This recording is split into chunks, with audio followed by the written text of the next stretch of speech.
What about we call it gancho or neutral shot?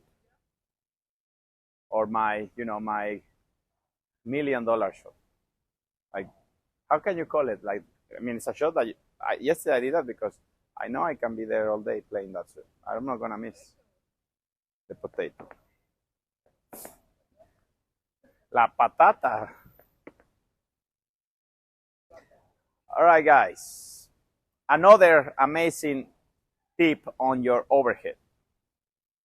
To me, before you get comfortable with the Vibora and the Rulo and the Smash por tres, and you take so much risk with the overhead, remember that we cannot forget about a shot that is between the gancho, which is the hook, and I like to call it the patata overhead.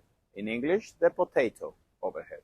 Why the potato? Because, it's just like that game that, you have a hot potato and you pass it to the other guy.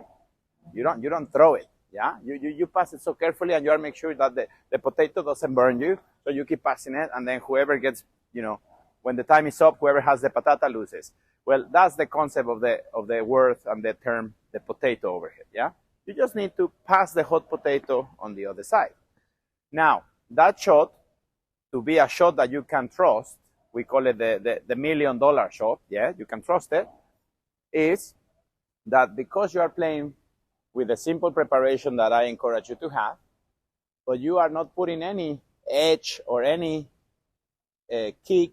You're just playing up and down, up and down. The ball is gonna be bouncy, yeah, of course, yeah, the ball will look like this, yeah, but I'm sorry, if you don't like the shot, then you should maybe watch a guy that maybe it's called Stupaksuk. Maybe you know him. He's okay. He's a decent player.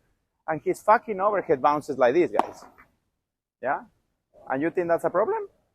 Well, if it's a problem, being number 2 in the world, then I don't know what you're expecting from an overhead. For me, it's beautiful that the guy plays with this much margin. He doesn't miss. He doesn't go for a lot. And he keeps the net position. Did you hear that? The overhead first. Before you start running, you need to know how to crawl and then walk. And that means your overhead is for you to keep the net position, and not only for you, yeah, also for your partner to be able to stay at the net while you are doing the work of going back and going forward, going back and going forward. You are also working for your partner to be able to stay rock solid at the net. So the bounce is not that big of a deal if the bounce is to the side, yeah. If the bounce is straight, well, then you haven't learned anything from our videos. Yeah, because high rebound in the middle, you're going to get killed.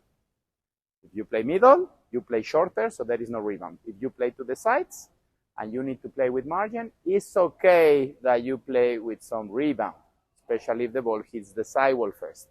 So we are going to show you the shot that is called the potato overhead, which is a nice preparation, and then from here, bam, go forward. You see that my follow through is only here? Yeah? A good reference is, what are you going to do after the overhead probably? You have to volley. So what about your follow through goes to your left hand?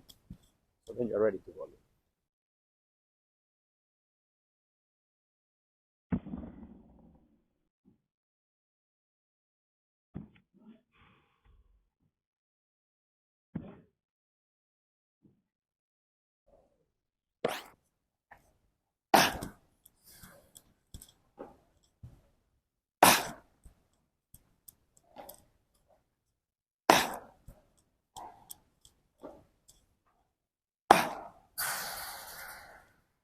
So anyway, guys, like you see, this shot is very simple. It's a shot that you can trust.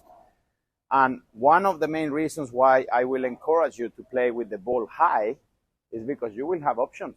You will have options to play the potato overhead, gancho, Vibora if you start hitting with the edge.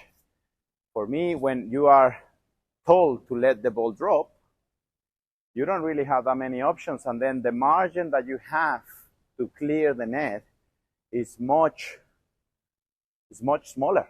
So you're going to miss probably a little bit more. So anyway, prepare simple, as in facing the court, show the logo of the racket to the ball, and then from there, catch the ball high. not super high, but high enough that you feel safe when you are playing overheads. And the overhead will give you the net position, and the net position will help you to dominate or to control more the game. Have a nice one.